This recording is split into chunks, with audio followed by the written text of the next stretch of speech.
I tried to kill myself with a bottle of pills. And the fact of the matter is I trusted no one. And looking back, I guess how could I?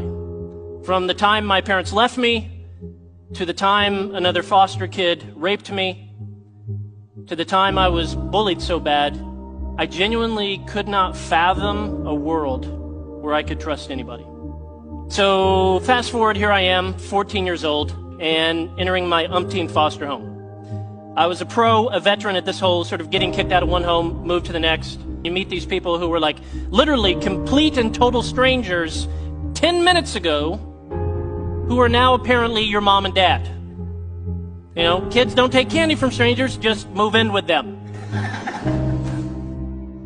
So I'm sitting in the van in the driveway of this next home, and that's when I see Rodney. He's standing up there on the front porch, and immediately I notice this is a large fella.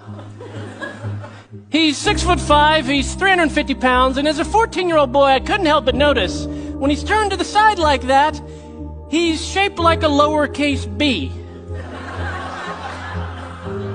That's how I could get kicked out of this home. Maybe I could get under his skin about his weight. So I move in with him. I'm being obnoxious, I'm being ungrateful, I'm being just downright rude and mean, I'm setting things on fire, and 3 years later, I can't shake this guy. Rodney won't kick me out. So I step up my game. I go to the local bank in town. I open up a checking account. I put about $90 in there. Then I proceed to write $10,000 worth of checks. Obviously, checks bouncing one after the next after the next. One check that bounced was for my car insurance. I'm going down the road speeding, Stillwater, Oklahoma, 88 miles an hour. No car insurance, no driver's license. I get pulled over, handcuffed, thrown in the back of a cop car, and sent to jail. I call Rodney.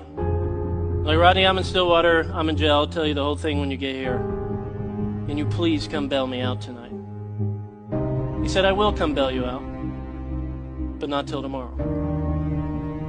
Rodney frustratingly believed sometimes one of the most loving things you could do for a kid was allow them to sit in either the success of their wonderful choice or the stupidity of their foolish choice. Next morning, he comes, bails me out, exactly as promised. We have a long, very awkward car ride home. No one says anything. We get back to the house. He's like, we need to sit down and talk. And I knew this moment had finally come. So Rodney, his wife, sit me down to give me the talk I've had a dozen times. He looks in my eyes and says, son,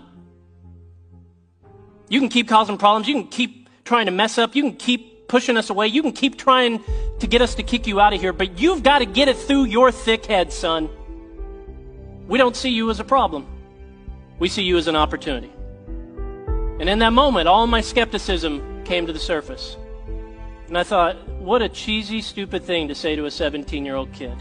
But then I was overwhelmed with the reality that this guy actually meant it. He didn't see what I was, what was on the surface. The obnoxious kid, the ungrateful kid, the kid getting suspended. He saw what I could be. It was genuinely my turning point. Statistically, I am supposed to be dead, in jail, or homeless. But because of one caring adult. I'm not a statistic.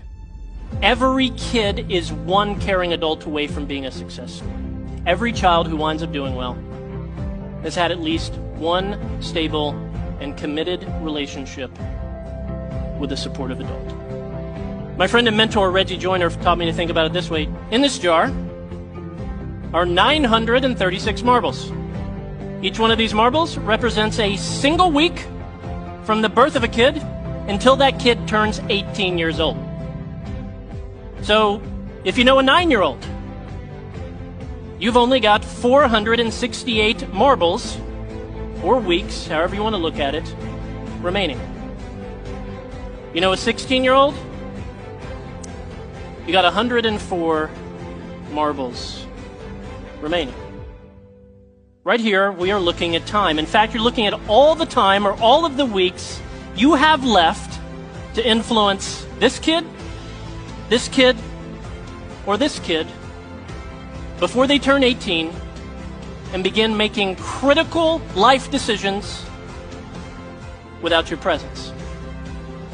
The difference between a statistic and a success story is you.